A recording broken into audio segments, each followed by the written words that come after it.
Well, thank you all for being here, and as we continue our great book series, tonight will be To Kill a Mockingbird.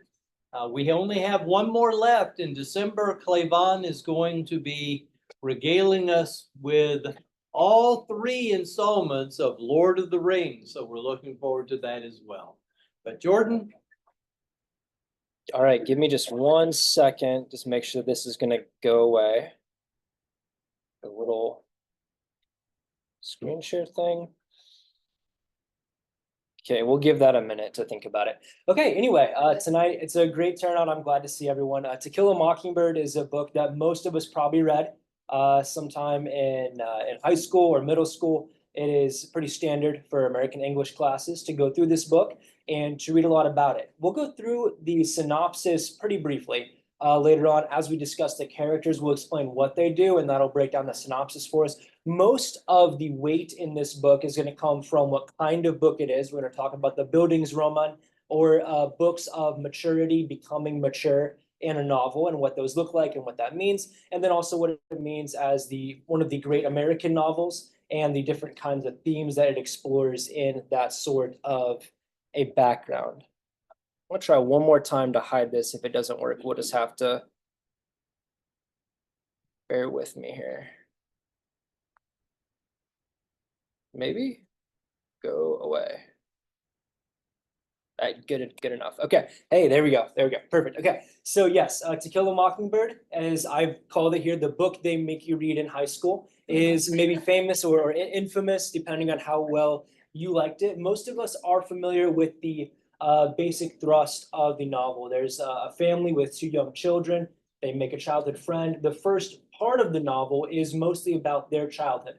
They live in the city of Macomb. It is presented as this idyllic childhood where they're able to play and explore, meet different people, and it's sort of just this great place to be. That sense is shattered when a racially charged rape trial involves the father, Atticus Finch, and he ends up defending a man who is a black man in a predominantly white town at a time when that was a time of division. And so that sort of disintegrates that sense of cohesion, that sense that there was this idyllic place and now it is lost. That is most of what is going to fuel the second half of the novel. So you have 2 very distinct halves. You have Almost Paradise and Paradise Lost inside this microcosm of America.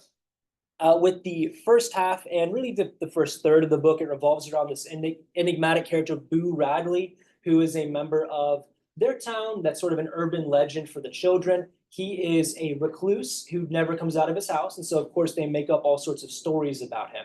What does he do? What does he look like? He must be some kind of giant spider, all sorts of things. And trying to communicate with him and see him is sort of the goal of the children at first. We'll talk more about the children and what their outlook looks like. The second half of the book really does revolve around the father more so.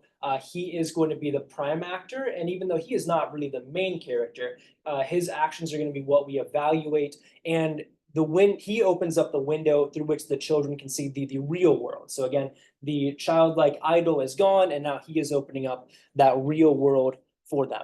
Again, this sort of novel is called a Bildungsroman. You might see that word there. It's from the German for the act of building or creating, and then Roman just meaning a book, so a book of building or a book of maturity. This is very common, where you'll have a story that starts out with young characters, and they'll almost sort of grow up with you as the novel progresses.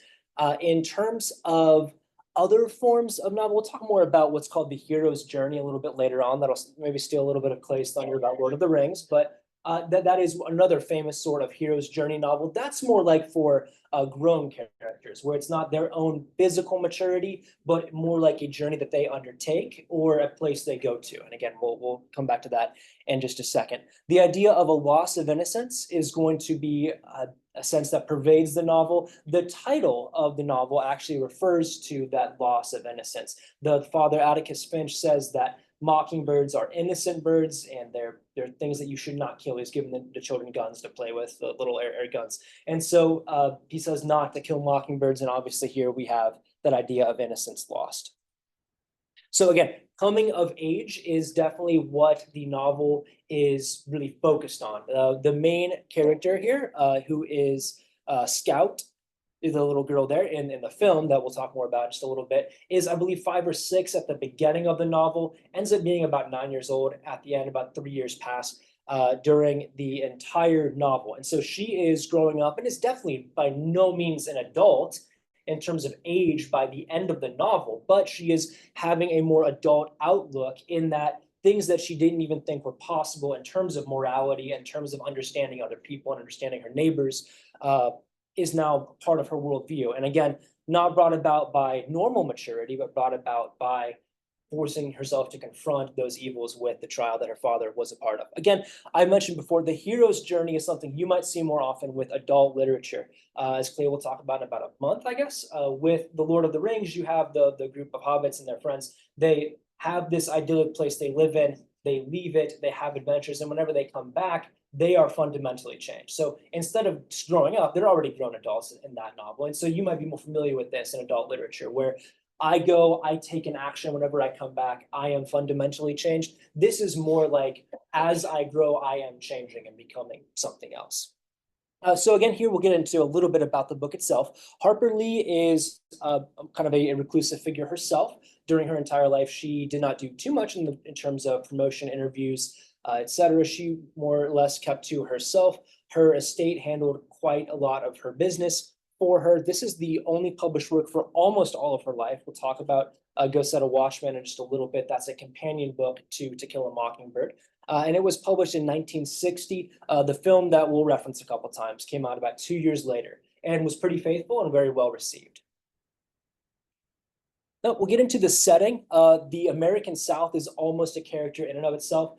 There is really no other place, and I guess very few other times you could set this novel. We'll talk about the time in just a little bit, but again, the South is almost understood as its own character. Whenever I was rereading this book for this presentation, I thought I was remembering it wrong. I could have sworn that this novel took place in the 50s or 60s. It has a very like almost pre-civil rights, but just barely pre-civil rights voice to it, but it's set in the 1930s. And so that's something that people, I wouldn't say as a critique, but you could say this is a voice of the late 50s, early 60s, placed about 30 years earlier in the interwar period, which makes it very interesting. Characters don't really talk like they're out of place, but it just is a little jarring to see that rumbling and those that fracture lines of society, again, maybe about 30 years before you would expect to see that sort of story revolving around that sort of setting yet.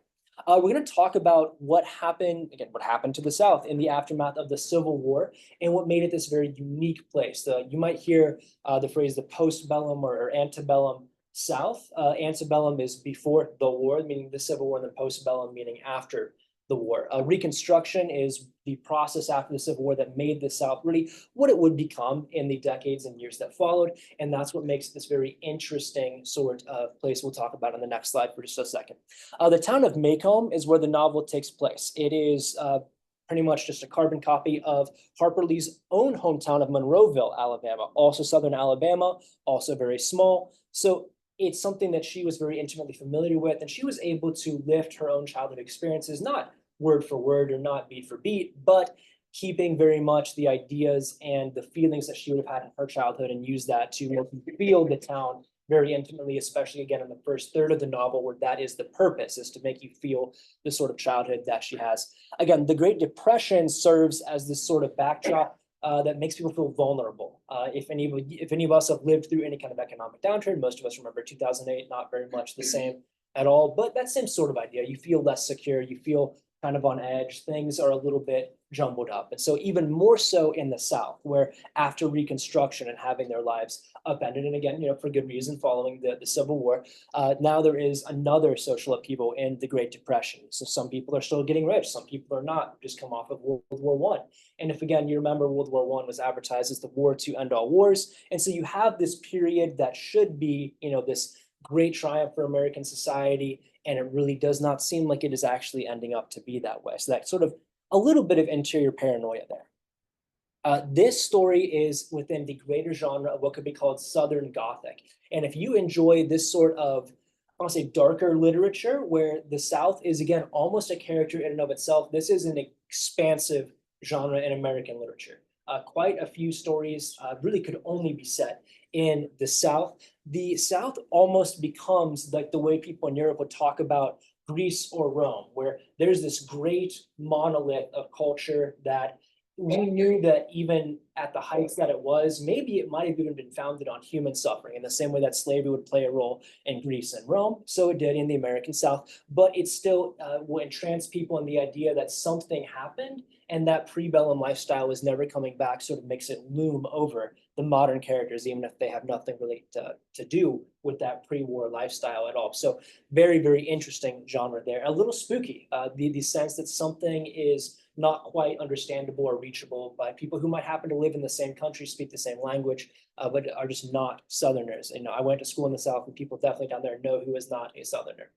In terms of other work, other authors, you might be more familiar with Tennessee Williams. Again, he wrote a number of works. I had this still from A Streetcar Named Desire, more famous as a film than a play. William Faulkner wrote a lot of very heavy-hitting works. Absalom, Absalom, the Sound and the Fury, in that same genre. And again, very much the genre of that almost decomposing South. And then I have here Robert E. Howard. I was surprised to see him on a list of Southern Gothic writers. If you're not familiar with him, he is the one who wrote Conan the Barbarian.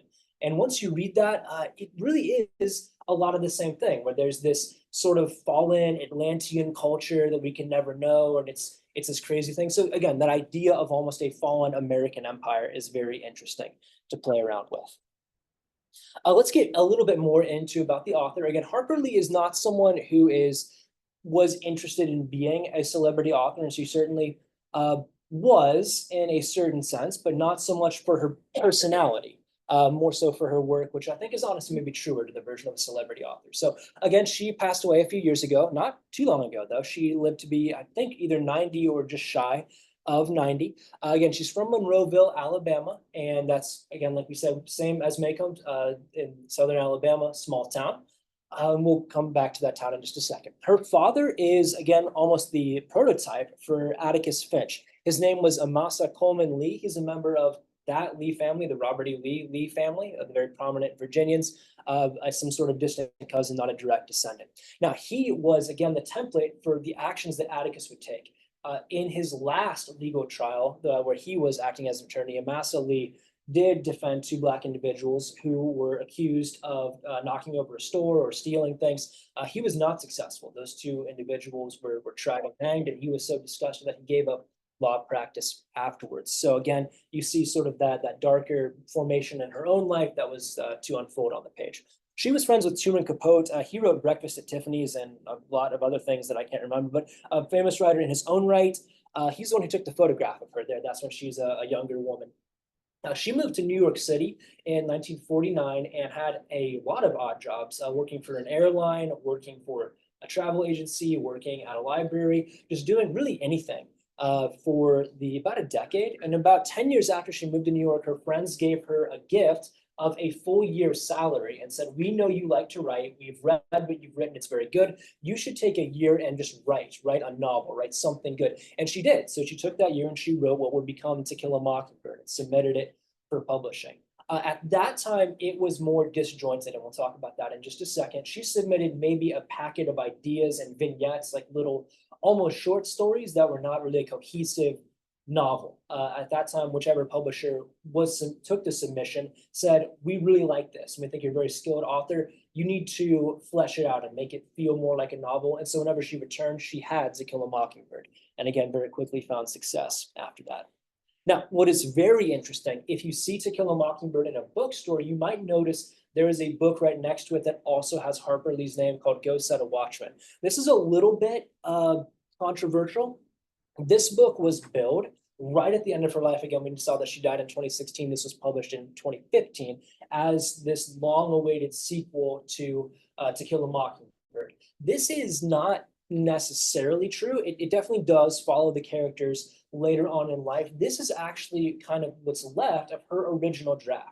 Whenever she originally made that submission that we just talked about, she had the characters be much older. And whenever they asked for her to fill it in, she wrote quite a bit of backstory, and that backstory became the novel. And so what is left here for Go Set a Watchman is the same characters much later in life, but again, not necessarily a fully formed novel, and there is a good bit of controversy about whether or not this was something she actually ever wanted published. Again, she was in the last year or two of her life, and depending on who you ask, she was either very enthusiastic about it or she was not cognizant at all about what was happening and would just sign whatever you put in front of her. And so that is a whole different discussion, but interesting nonetheless. Let's get into the story, what actually happens, and the characters that drive it. This will help us understand really what goes on a little bit and let us kind of break down how these individuals proceed. So the main character of the novel is Jean Louise Finch, always called Scout. She's only called Jean Louise whenever someone is just meeting her or when her father is upset at her. So almost always Scout. She is the central character of the novel, and her growth into something approaching maturity is what we're going to see throughout the entire book. Again, whenever she began, she's just about 5 or 6. And so we don't expect her to be super mature in her understanding of the world. She is very intelligent, more so than her brother. She is curious. She is a very fun character, especially in that early childhood phase. And as she grows, begins to question things in a more intelligent way, like her father, which we'll get to in just a minute. So I guess you could criticize having everything filtered through a young child will make things a little bit awkward at times. She is very precocious. She'll ask questions beyond her years. And whether or not you have a lot of patience for that your mileage may vary on that, but she is the narrator. And so we experience this entire reality through her eyes. Her brother is less of a main character, but is more of a foil for her in a good way. They have a good relationship, but he is more like the average American child. He is going to be interested in sports. He's going to be interested in having a more typical youth. He is also interested in pursuing these good aspects that are drawn out of the story. So he is not unchallenged by the questions of morality in any way either. So they are very good companions for each other, and he is deeply moved by the same sort of challenges that are presented to her. Now, Atticus Finch is maybe the most pivotal character in the novel. Atticus is the children's father. He is a widower. He's on his own. The mother is barely mentioned in the story, so we don't know much of what happened to her, except that she has already passed away. He is the lawyer's lawyer. If you go to his Wikipedia page for the character and read up about him, you'll find so many modern American legal minds have credited Atticus Finch as the person who inspired them to take up law, which is interesting that a children's book character would be that moving to individuals. But definitely, once you read the book, you do find that he is this sort of over-idealized individual who is yet not naive and not a pushover. He is someone who is very idealistic in a more muscular way, and that's, I think, very attractive if you want to pursue law and do good in that way. That image there is actually from the Monroeville courthouse, so the real-life town that was the blueprint for Maycomb, and that's the same courthouse they used in the film. If you notice, it has like a very distinctive upper balcony, and that's the same set that they used for the film that I mentioned. So again, if you think about, and I have the verse down here, the kind of that tension between being wise as serpents, innocent as doves. We'll talk about that just a little bit as we wrap up with some discussion. But the idea that if you are going to be idealistic, you must be naive. I think he is a very good example of how to avoid that, to be very well read, very not combative, but unafraid to present your own ideas and to still pursue true morality. Dill Harris is the character who is based on Truman Capote, is a childhood friend, someone who is kind of passing through town. He has relatives, and so he ends up in town with them. That trio forms the basis of the earlier parts of the novel, and they're able to sort of travel together in that way. Boo Radley, as I already mentioned, is the individual who is going to dominate their discussions early on. Their quest to find Boo and to interact with him is something that you see really animate their childhood and give them a reason to be bouncing around town. At first, he does not fall off. He still kind of looms over them as this idea, and he does eventually communicate with them. There's a hollowed out tree that he places gifts in, and they're able to sort of have that one-way communication with him at points in the novel. Ultimately, in the kind of the climax of the novel, he does save them whenever they're attacked by another character who we'll get to in just a minute. Calpurnia is the black maid who assists The Finch family works with them. She is their window into the fact that there is this kind of other side of town. There is an entirely different group of people they might not interact with, might not know, sort of a town within a town. She is very worldly wise. She knows just as much as any of them, but she can go toe to toe with Atticus and really any other character. So she is not presented as a pushover in any way because she is the maid, but more so that she, again, knows everything, sees everyone. These characters form the basis of the trial that dominates the second half of the novel and comes to sort of unravel how the town interacts with each other. Bob Ewell is from a member of the poorest family in Macomb. The Ewells are pejoratively described as white trash, which is, again, a very racially charged term. That means individuals who are in this white society, but they are the poorest members of white society. Mayella Ewell is his daughter, and she is supposedly a victim of rape by the individual Tom Robinson. Tom Robinson is a Black field hand, and so this immediately becomes a racialized flashpoint. Atticus is assigned to defend Tom Robinson, and that is what sets up the conflict in the second half of the novel. Now, Tom is not simple-minded. Tom is not just a cardboard cutout character. He is definitely an individual who has his own agency. He has his own morality, and he is shown to be someone who understands what is happening to him. He knows if this proceeds to trial, this is going to be a setup in a way that I don't know that I'll be able to escape from it. So unfortunately, he is not able to escape in the worldly sense, even though he is vindicated in a sense of morality. The Ewells are again shown to be fundamentally broken in that way. Let's get into the themes. There are a couple that I want to get to as we wrap up. Alienation, the idea that you can be part of a community and you can be part of even a town, a city, you can be friends with individuals, and there is a social line that can be crossed that makes you untouchable and inaccessible to those individuals. You might not be able to talk to them anymore. So again, if you think of racialized conflict even today or at any point in America, being criticized for acting differently than members of your race might act. You see this with there are individuals who might say, I live on a Native American reservation. I want to pursue a college degree. I want to have something else. And they are criticized for acting white. And the best line I've seen in a while is there's a Native American activist who was criticized in that same way. And he told his friends who told him that I'm not acting white, I'm acting Jewish or American Asian. And so very funny there. But the idea that you are pursuing something that is not yours to pursue, again, that's really a really aggressive way to put someone in a box because of how you happen to look. Dolphus Raymond is an individual in the novel who is a white individual, independently wealthy, and yet he lives on the Black side of town with a Black family. I don't believe he's married to this woman. I think it's his mistress. But he pretends to be a drunk. He walks around with a Coca-Cola bottle and a brown paper bag and pretends to stumble over his feet. So people would just think, yes, he is drunk.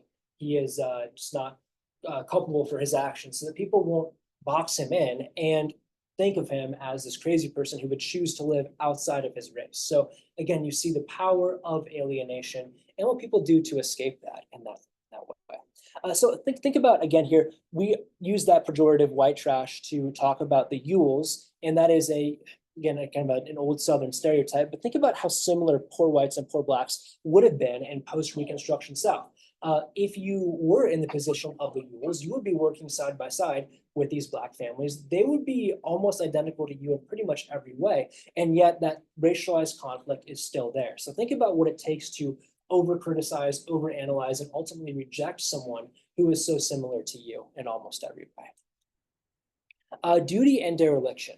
The idea that there is a role for adults to play, there is a role for individuals in the town. Sheriff Tate is obviously the sheriff of the town, and he is, I guess, sort of a lesser version of Atticus. He definitely does hold his own as the sheriff and does his best to preserve the status quo, where individuals are not fighting, where things are more or less kept a lid on, but he is not really the paragon of virtue in the same way.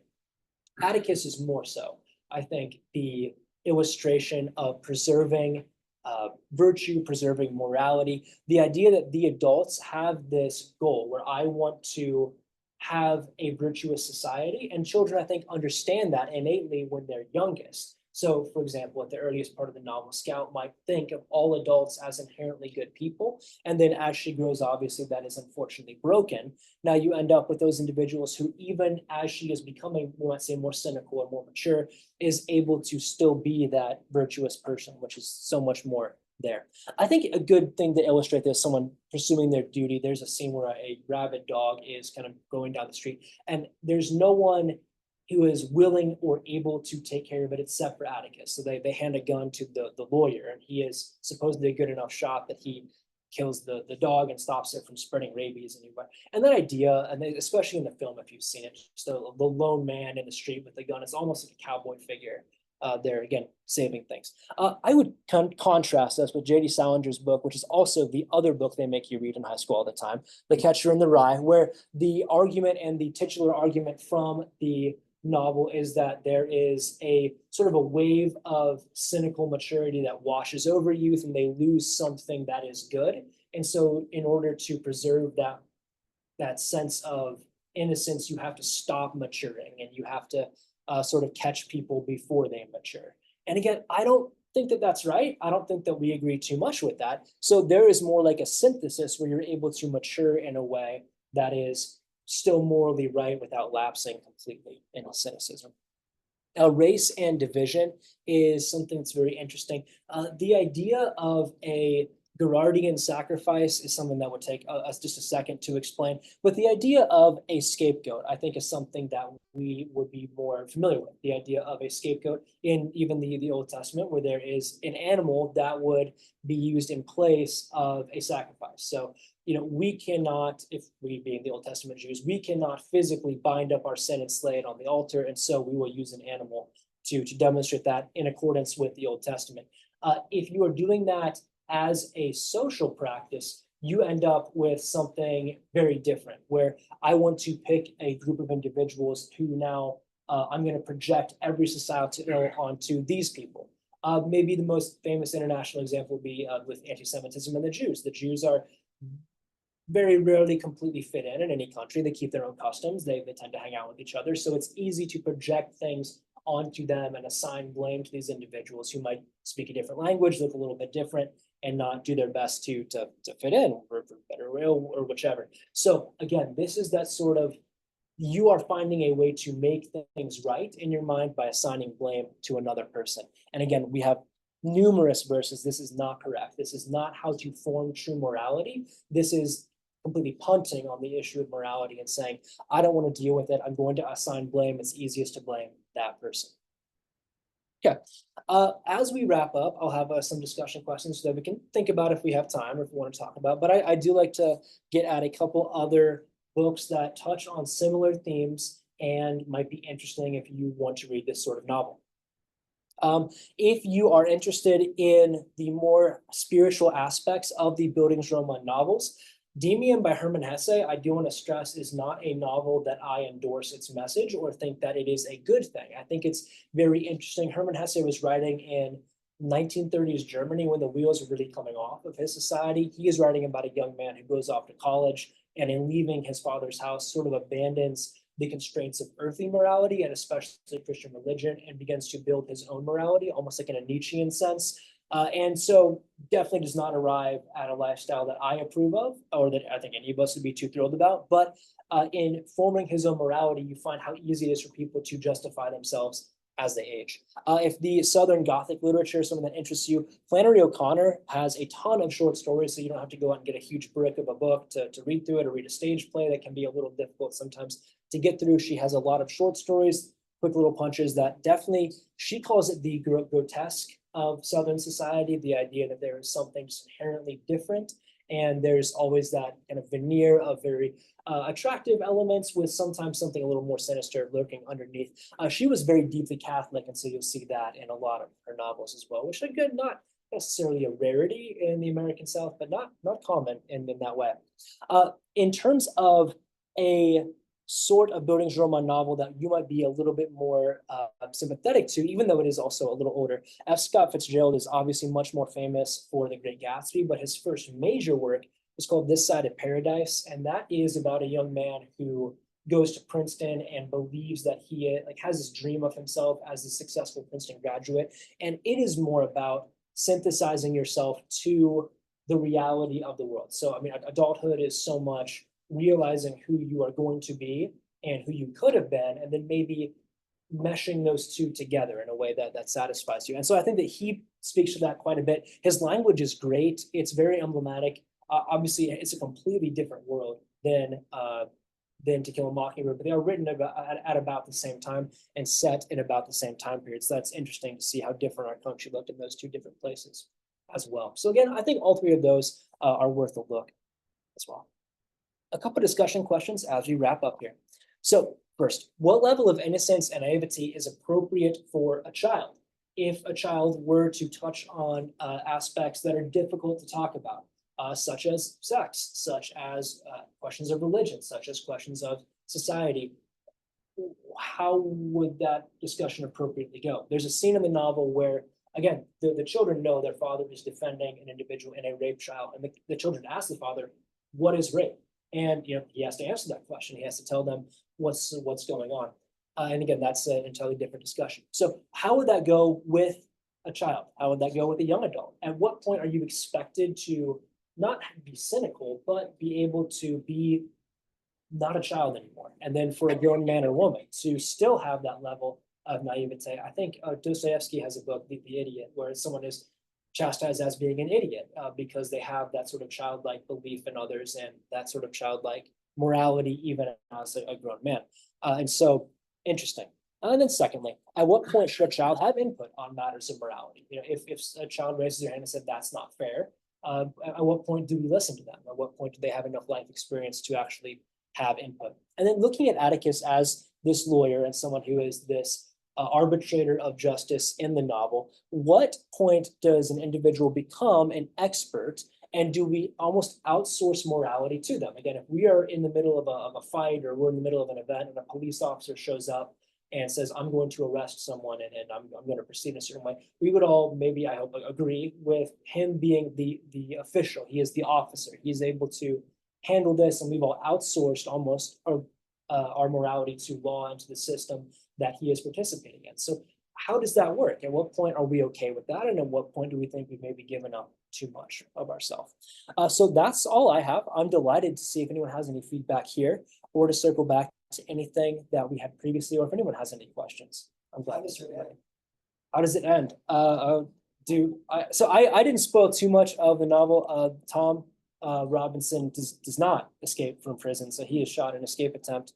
And then William Ewell is unfortunately embittered. His reputation has been ruined. Again, as you might have seen in the breakdown about him, that character is ultimately really who's to blame for sexually abusing his own daughter. And so that becomes kind of displayed in the novel.